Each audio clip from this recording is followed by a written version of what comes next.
Hay pocas cosas en las que Jesús sea más claro, más insistente y más directo que en el tema del perdón. La forma en que habla del perdón no deja lugar a dudas en que es algo principalísimo en nuestra relación con Dios. El perdón de las ofensas, tanto la que recibimos de Dios como la que hemos de dar a nuestro prójimo, es tan esencial que lo que perdonamos al prójimo llega a convertirse en condición del perdón que recibiremos de Dios, o más bien es el deber de corresponder al perdón que de Dios recibimos. ¿Y cuántas veces hay que perdonar? Pues también lo dice respondiendo a la pregunta de Pedro.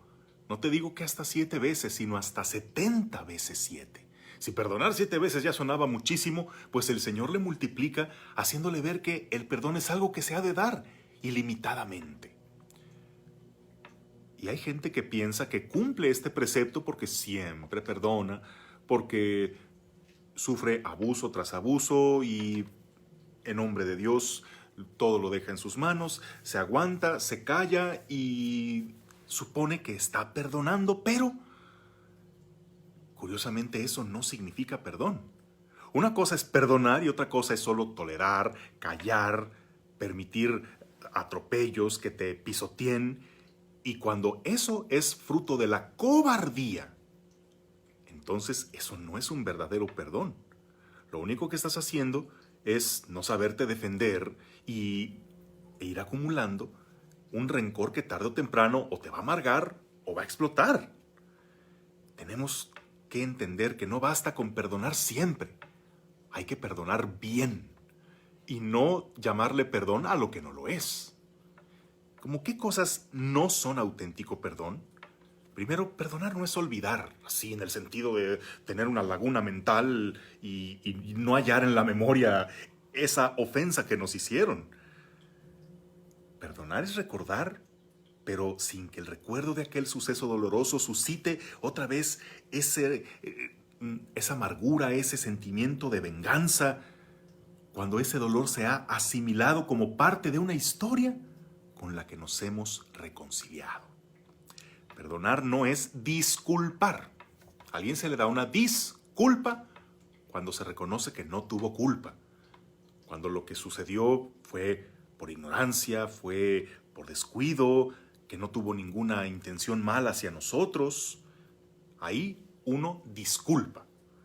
Pero cuando la ofensa tiene agravantes que difícilmente se pueden justificar, entonces ahí no se debe disculpar, sino perdonar.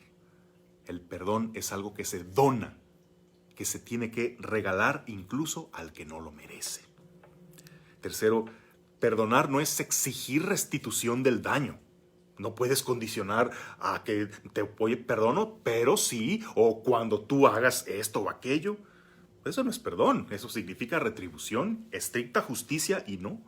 El perdón es un acto de misericordia. Y perdonar tampoco significa seguir permitiendo abusos. No significa que te extiendo el cheque en blanco para que después de que te digo que te perdono, te autorizo a que sigas ofendiéndome. Bueno, entonces, entendamos que debemos perdonar siempre. Primero porque así Dios es con nosotros. Imagínate que Dios no perdonara siempre y que fuera rencoroso y que si volvemos a caer en el mismo error no nos perdonara. Bueno, pero nosotros también debemos corresponder al perdón que nosotros damos a los demás y recordar que el perdón beneficia mucho más a aquel que lo da que al que lo recibe, porque es una sanación del alma. Pero ojo, porque un verdadero perdón no es una cobardía disfrazada de paciencia, del que solamente tolera y tolera y tolera sin llegar a poner límites. Elementos del verdadero perdón. Primero, aceptar la gravedad de la ofensa. Perdonar no es decir, ay, pues no fue nada. Primero, hemos de pasar por los filtros de la comprensión y de la empatía. A ver, el otro que me ofendió, ¿qué grado de malicia tuvo? ¿Qué culpabilidad? ¿Realmente me hizo daño buscando hacerlo? O también puede ser que él los demás no me hacen cosas. Ellos hacen cosas y yo elijo que a mí me afecten. A ver, pasándolo por esos filtros, dale su justa dimensión a la gravedad de la ofensa. Segundo, disminuir el deseo o la urgencia de buscar una compensación, de buscar una venganza, que sienta lo que yo sentí, que le tengo que reclamar, que quiero hacerlo sufrir también. Cuando ese deseo se va apagando en mí, sé que ya voy perdonando.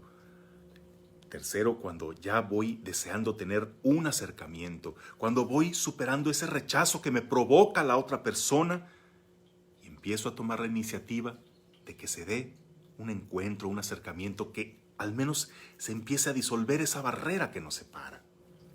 Y cuarto, llegar a ese punto donde podemos restablecer la confianza, donde se puede sanar la amistad, donde puede incluso renacer el amor y, ¿por qué no?, llegar incluso a estar mejor que antes. Pero claro, para que esto se dé, se necesita un sincero arrepentimiento, un sincero propósito de enmienda.